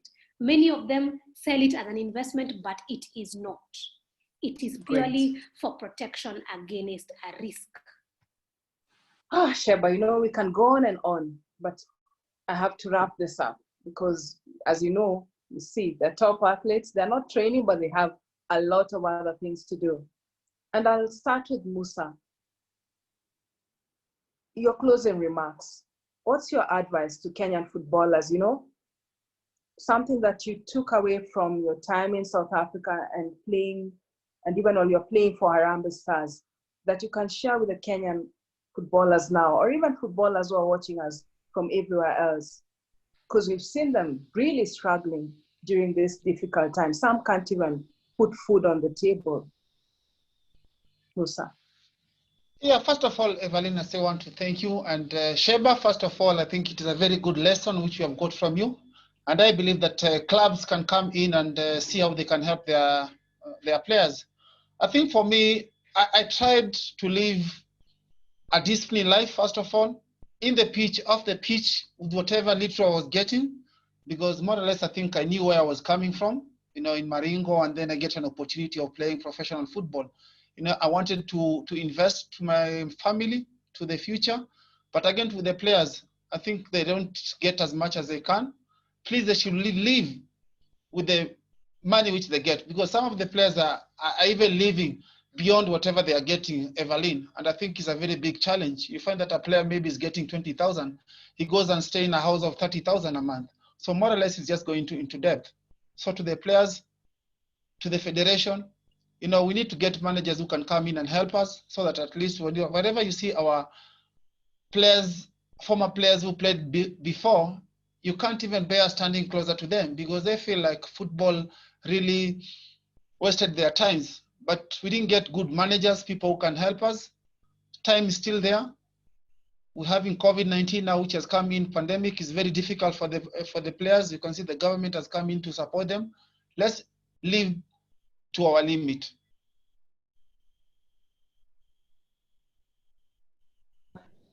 I'll go to you, Makau. What's been your biggest takeaway from today? And what can you advise other athletes who are training to break records like you, or already struggling to break records like you, before they get to where you are now as a retired athlete?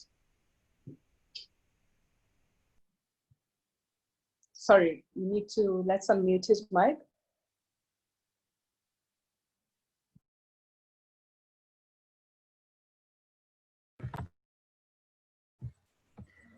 Yeah, my take is that our today decision will determine our tomorrow. And also, as many athletes don't know, athletes should have a good behavior, good attitude towards athletics, and maintain an aspect of patience, simply because athletics is a process and not just an event. Many athletes wake up and start this career of running, knowing or assuming that they will get the benefit tomorrow, without knowing this is a long process which needs many steps. So as an athlete, especially the upcoming, I can advise them to be patient, knowing that they will manage it and they will do it up to the biggest level they are targeting. Also, we have very many athletes who have mismanaged their finance and all this, but nowadays or today, they think they are asking themselves if the life can be reversed again, which is something impossible. So let us, as an athlete, let us stop wasting time. Always search advice from coaches and the other managers. And also, let's try not to use all our own mind, knowing that we can't have enough knowledge to manage ourselves. Let's have someone to work with us. And at the end of the day, we are not going to regret. Thank you. And Obiri, do you agree with people who say, oh, well, now you're just running, just concentrate on running? Or do you want to continue diversifying what you're earning from track and probably plowing it back in business or any other thing, or even as you heard from Sheba, putting it into bonds or treasury bills? What's your advice to other athletes like you now? Thank you so much, Evelyn. What I can advise the athletes, first is to take advice from maybe elite athletes and the coaches. Sometimes you can't know tomorrow itakuwa vipi. Or you can't know, like Makau has said, life haina reverse gear. So we need to invest well for what we have. Because utasema, like let me take example, this year, tulikuwa tunatarajia makuu mengi from athletics, maybe in terms of earning like cash, money. So imekuwa hii mwaka, hatuja earn anything from sports. Na most athletes hawasikiangi advice. Kuconvince mtu mwenye amepata pesa, kumadvise umwambie this money you need to invest well, or you need to put this money like this. So it's very hard for them to understand you. So for me, the key word is to invest well, because you don't know about tomorrow. Yeah. Nafurahi sana nikisikia ukisema hivyo Obiri, because kwa kawaida tunasemanga kama sisi watu kama ni watu tumeolewa, nasema hiyo mambo ya savings na investment hiyo ni mambo ya mzee. Kwa hivyo sivyo tena eh? No, like nowadays, hakuna mambo ya kusema eti msialete ama msialete hii. So it's that you have a cent, my husband have a cent, una combine, you can just do like a bigger thing than ukiangalia mtu mmoja peke yako. Na Bwana Ngugi, nikija kwako kwa kufunga tu kwa ufupi. Wewe ni mtu tunakuangalia kama one of our legends. Nini umeona sasa wakati wako ulipokuwa unakimbia? Umeona na wanariadha wa saizi, na hata umesikia leo kutoka mafundisho ya leo, unaweza sema kwa ufupi ukimalizia? Athlete ajipangaje mambo ya retirement ama mambo ya akifika miaka ambayo wewe uko kwa sasa? First of all, ninashukuru hiyo madam alikuwa ako na hiyo nini challenge. Msuri ningependelea hiyo mmefanya iwe tunatembelea camp kuona vile tutasomesa hawa vile maneno ya kujisaidia wakati umekimbia na vile utatumia pesa. I admire that ladies so much. They are talking the good things and it's good for the young talents. Na hiyo kitu kama hiyo ingetakiwa seminar kama wiki moja tunatembelea hii camp ama seminar kama hiyo, itakuwa hata mimi sana imenijenga sana. Kama ningekuwa hiyo inatembelea hiyo anatazi tunakuja kupe unapata shilingi 3 safe moja, utaona miaka ya nyuma utakuja kukaa mzuri, lakini sisi tulikuwa tunakula yote. So I am happy to hear that they have good advice. Na nafikiri mtafanya hata mtatembelea kama masemina, mtafanya kama masemina na itasaidia watu wengi sana. Yangu ni kuambia wale wanakimbia, ukipata peka kidogo. Sisi tulikuwa nazo lakini angalau ikuwa mingi kama ya sasa. Lakini tulikuwa naona kama itakwisha. Na kuambia kuna pesa iishi kama hujui kusave. Ni lazima ujue kusave. Kama unapata 100, save 5 ama 3. Ndio unaona kama tuko na watoto saa hii wanatuuliza, baba ulikuwa nakimbia sasa na jina yako ni kubwa, na wakiona sasa wale wanakimbia saa hii ile pesa wanapata wanashindwa pesa yetu tulipeleka wapi. Lakini ni kusave mzuri, ni tu kukua tunaelezwa kama vile mmepanga hiyo advice. Tukikuwa na advice kama hiyo tunatembelewa, tunaambiwa hivi kwa makampu tungekuwa tuko mbele sana. Hata hawa wakikuja wanaona kweli nikipita hii njia nitakuwa mbaya. Hata wale wako na pesa sasa wanaona, unajua mkimbiaji akiwa na pesa aonaji yule alikimbia, anaona kama alitumia pesa yake mbaya, lakini ni kuelezwa angeelezwa, ni kujua angejua. Kwa hivyo tungetaka vile mmeanza iwe kama ni semina hiyo, hata hiyo itasaidia sana. Ile ingine ni kuambia wale watu wanakimbia, kukimbia si rahisi, ni lazima kama vile Makau amesema na kama Obiri vile amesema, ni lazima ugoje wakati wako, si ati wakati unakimbia saa hii unaenda kupata pesa saa hii. You have to train hard and to fight easy, otherwise umeshuka. Asante sana, asante Musa, asante Obiri, asante Makau na hata Ngugi tena, lakini nitarejelea kwa Sheba na Mr. Kariuki. Nimejua umesikia vile Ngugi amesema, hii lazima iendelee. Kwa hivyo changamoto iko kwenu kama NOC. Sheba, kwa kumalizia, unaweza tuambia nini ili tumpe Bwana Kariuki aseme vote of thanks? Kwangu ni kusema asante sana, asante kwa kutukaribisha Centonomy kwa hii conversation which is very important. One of the things I would say, today's decision determines your tomorrow. Hiyo ndio nimesikia from Mr. Patrick Makau. Kumaanisha ukidecide kuanza kusave pesa yako sahi, kuanza kuinvest sahi, it's never too late. And something I'd also like to say, we as Centonomy, we are ready to support you and to work with you in your personal finance journey. So I would like to share with you some things, some resources you can be consuming as we go by. Every Friday tuko na free conversation on Facebook Live or ukifuata Centonomy Facebook. Like tomorrow on Friday, our founder and myself will be talking about how much money is enough. Na hiyo ni kitu nimekuwa nikisikia sana tukiongea kwa hii conversation, tunapata tu pesa kidogo. Kwa hivyo ningependa kama uko available tomorrow Facebook Live, we are having free sessions every Friday to educate people and training people on personal finance. So I want you to know that we are working with you. So tomorrow Facebook Live, karibuni sana, 2 to 3 p.m. ni free.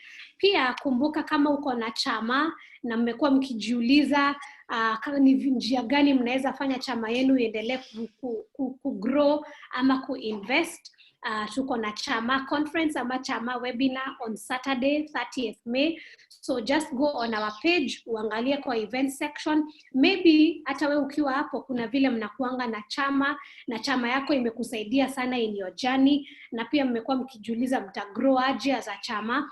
This is also a resource for you to be able to learn as a chama, muweze kuinvest vizuri as a chama. Pia tunakuanga na class ya personal finance. If you don't mind, let me just share the resources because it's important for everybody. We have a course, 12-week course. It starts in June, 2nd June of 2020 to learn about personal finance. So if you want to learn more, just go to our Facebook page. We have a book that is a very small book, but it's very powerful about your personal finances. So we just want to let you know that we are with you. We are grateful. We believe in you as our athletes, as our sports heroes. You have done so well and you make our Kenya proud. So we hope that you can continue making yourself and your family and generations to come proud as well by building your wealth from what you continue to make. Thanks for having me. Thank you so much, Sheba. Mr. Kariuki, I'll hand over to you to wrap up this quite very informative session we've had today. Thank you very much, Evelyn and the team. Thank you, Musa. Thank you, Sheba. Thank you, Obiri, my colleague at NOC. Thank you so much for joining us. I want to thank John Ngugi, who's always willing to share his story. And I want to thank Makau, who is a role model to us.